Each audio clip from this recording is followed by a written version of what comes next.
யோசிச்சு பாருங்க. சில சமயம் ரொம்ப பயங்கரமான விஷயங்கள்லாம் ரொம்ப சாதாரணமான இடங்கள்ல இருந்து தான் ஆரம்பிக்கும். உதாரணத்துக்கு நம்ம கிச்சன்ல இருக்கிற ஒரு சிங்க்ல இருந்து கூட. அப்படி ஒரு சிங்க்ல ஆரம்பிச்சு ஒரு வீட்டுக்குள்ள மறைஞ்சிருக்கிற இருண்ட ரகசியத்தை வெளிச்சம் போட்டு காட்டுற ஒரு திகில் கதைக்குள்ள தான் நாம இப்ப போக போறோம். பாருங்க, இந்த ஒரு வரியே கதையோட ஆரம்பத்திலேயே நம்மள ஒரு நிமிஷம் ஸ்தம்பிக்க வைக்குது இல்லையா? இது வெறும் எச்சரிக்கை இல்ல, இது அந்த வீடோட சரித்திரம்னே சொல்லலாம். ஒரு வீடு அதுக்குள்ள வரவங்கள 3 நாளுக்குள்ள காலி பண்ணிடுது. ஏன்? அப்படி என்னதான் இருக்கு அந்த வீட்டுக்குள்ள? வாங்க கதைக்குள்ள போலாம். முதல் பகுதி, அந்த எச்சரிக்கை வீடு. அந்த வீட்டோட பயங்கரமான பின்னணி எதுவுமே தெரியாம ஒரு புது குடும்பம் அவங்களோட புது வாழ்க்கைய ஆரம்பிக்கிறதுக்காக அந்த வீட்டுக்குள்ள கால் எடுத்து வைக்கிறாங்க. ஒரு புது ஆரம்பம், ஒரு பெரிய வீடு, அழகான தோட்டம்னு எவ்ளோ கனவுகளோட அந்த குடும்பம் அங்கே வர்றாங்க. பார்த்த மாத்திரத்துல அந்த வீடை அவங்க கனவை நனவாக்குற ஒரு ஸ்வர்க்கம் மாதிரி தான் தெரியுது. ஆனா அந்த வீட்டு சுவர்களுக்குள்ள ஒளிஞ்சிருக்கிற உண்மை வேற. இங்கேதான் முதல் தடவையா ஏதோ தப்பா இருக்குன்னு நமக்கு தோணுது. மத்த எல்லாரும் வீட்டை சுத்தி பார்த்து ரசிச்சிட்டு இருக்கும்போது அந்த தாய் மட்டும் எதையோ உணர்றாங்க. அவங்களால பேச முடியல, நகர முடியல, கண்கள் மட்டும் அந்த இடத்தை விட்டு நகரவே இல்ல.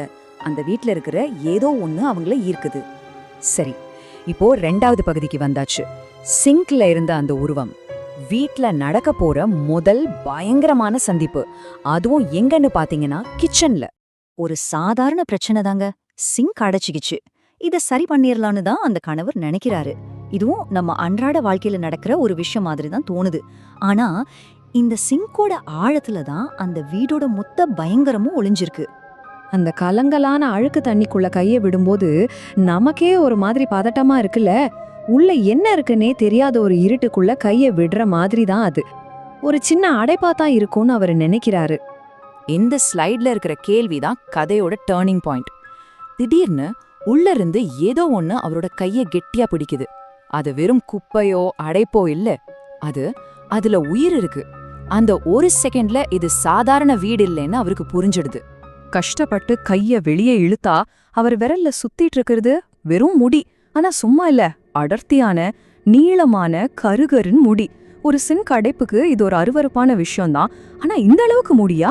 அந்த முடியோட இன்னொரு முனையில என்ன இருக்கு? அந்த முடியிலேந்து ஒரு கருப்பு உருவம், ஒரு நிழல் மாதிரி அந்த தண்ணிக்குள்ளேந்து மெதுவா மேல வருது. அது யாரு என்னன்னு பாக்குறதுக்குள்ள அடுத்த நொடிய சட்டுன்னு மறுபடியும் அந்த சிங்க் ஓட்டைக்குள்ள மறைஞ்சிருது. இத பார்த்து அவரு அப்படியே பயத்துல உறைஞ்சு போய் நிக்கிறாரு. ஓகே, இப்போ 3வது பகுதி, கண்ணுக்கு தெரியாத ஊடுருவல். சிங்க்ல ஆரம்பிச்ச அந்த பயம் ஒரே இடத்துல நிக்கல. இப்ப அது வீடு முழுக்க சுத்த ஆரம்பிச்சிடுச்சு. அடுத்த நாள் காலையில எல்லாம் சரியாயிடுச்சுன்னு அவங்க நினைக்க முயற்சி பண்றாங்க. அப்போ திடீர்னு ஒரு கண்ணாடி டம்ளர் தானா கீழே விழுந்து உடையுது. இது தற்செயலா நடந்ததா, இல்ல அந்த வீட்ல இருக்கிற சக்தி நான் இங்க தான் இருக்கேன்னு மறுபடியும் ஞாபகப்படுத்துதா? இந்த ஸ்லைட்ல இருக்கிற வாசகம்தான் ரொம்பவே திகிலூற்ற ஒரு விஷயம். உடைந்த கண்ணாடியிலிருந்து சிதறிய தண்ணீர்ல கால் தடங்கள் தெரியுது. ஆனா அங்க யாருமே இல்ல.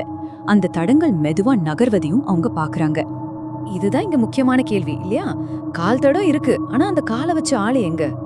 கண்ணுக்கு தெரியாத ஏதோ ஒண்ணு நம்ம கூடவே நடந்துட்டு இருக்குங்கிற அந்த பயங்கரமான உண்மை அவங்களுக்கு அப்பதான் புரியுது.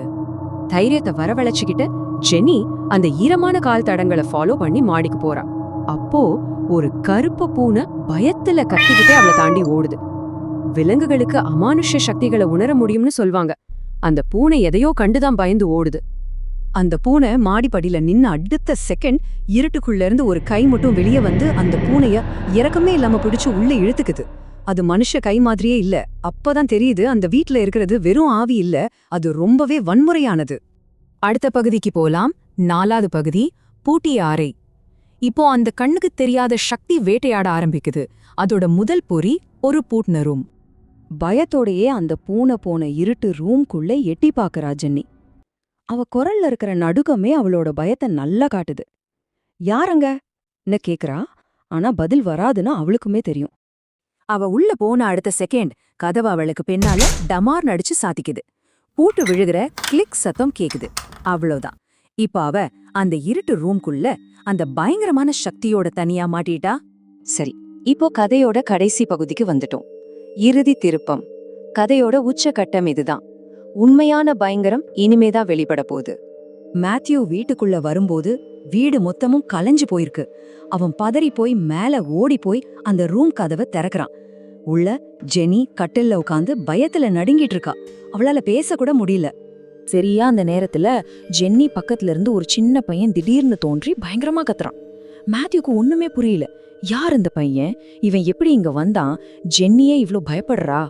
அடுத்த நிமிஷம் அவனுக்கு அந்த பயங்கரமான உண்மை புரியுது. அவன் பார்த்துட்டு இருந்த ஜெனி, அந்த நடுங்கிட்டு இருந்த உருவம், அது ஜெனியே கிடையாது. அது வெறும் ஒரு மாயத்தோற்றம். உண்மையான ஜெனி ஏற்கனவே கொல்லப்பட்டுட்டா. அவளோட உயிரில்லாத உடம்பு அங்கதான் கிடக்குது. அவன் அந்த அதிர்ச்சியில இருந்து வெளியே வர்றதுக்குள்ள அந்த சின்ன பையன் இப்போ மேல இருந்து தலை கீழே தொங்கிக்கிட்டு அவன் முகத்துக்கு நேரா வந்து பயங்கரமா அலறான். அந்த வீட்டுல இருக்கிற சாபம் அதுதான். இந்த கதையோட முடிவு ஒரு கேள்வியோட நிக்குது. மேத்யூக்கு அப்புறம் அந்த வீட்டுக்குள்ள அடுத்து யார் மாட்டிக்குவாங்க?